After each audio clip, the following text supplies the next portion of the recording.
इनबॉक्समध्ये असलेल्या files फोल्डरमध्ये save करण्याची facility ई फाईलमध्ये आहे. ज्या फाईलला फोल्डरमध्ये टाकायचं असेल त्या फाईलला तुम्ही इनबॉक्समधून सिलेक्ट करून फोल्डरमध्ये टाकू शकाल. फोल्डर तुम्ही नावानुसार, सब्जेक्टनुसार, डिपार्टमेंटनुसार क्रिएट करू शकाल. इनबॉक्समध्ये हे जे दिसतंय हे फोल्डर क्रिएट केलेलं आहे. अशा प्रकारे तुम्ही नंबर ऑफ फोल्डर्स इनबॉक्समध्ये क्रिएट करू शकाल. ज्या फाईलला इनबॉक्समधून फोल्डरमध्ये टाकायचं आहे त्या फाईल्सला सिलेक्ट करून तुम्हाला मूव्ह टू ह्या ऑप्शनमध्ये जावं लागेल. मूव्ह टू माय फोल्डर्समध्ये गेल्यानंतर जेवढे फोल्डर बनलेले असेल ते तुम्हाला दिसेल. जसं इनबॉक्स आणि अर्चना नावाचं फोल्डर तुम्हाला दिसतंय. त्याचप्रमाणे जर तुम्हाला नवीन एक फोल्डर क्रिएट करायचं असेल तर क्रिएट न्यू फोल्डर या ऑप्शनला क्लिक करून तुम्ही नवीन एक फोल्डर क्रिएट करू शकाल. फोल्डर क्रिएट करण्यासाठी फोल्डरला तुम्हाला नाव द्यावं लागेल.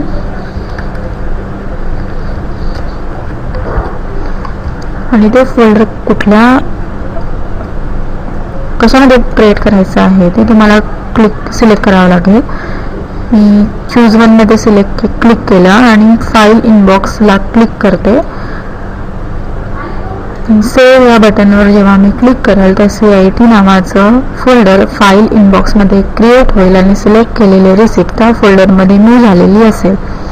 ती रिसिप्ट मूव्ह झालेली असल्यामुळे इनबॉक्समधून तिची एंट्री दिसणार नाही आणि ती एंट्री त्या इनबॉक्समधल्या CIT फोल्डरमध्ये दिसेल. फोल्डर दिसण्यासाठी तुम्हाला रिफ्रेश करावं लागेल.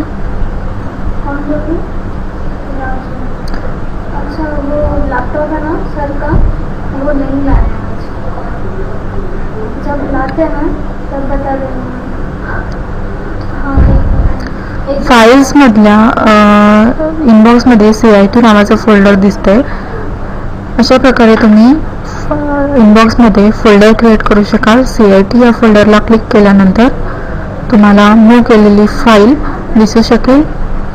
अशा प्रकारे तुम्ही फाईलच्या इनबॉक्समध्ये फोल्डर क्रिएट करून त्यामध्ये फाईल्स मूव्ह करू शकाल.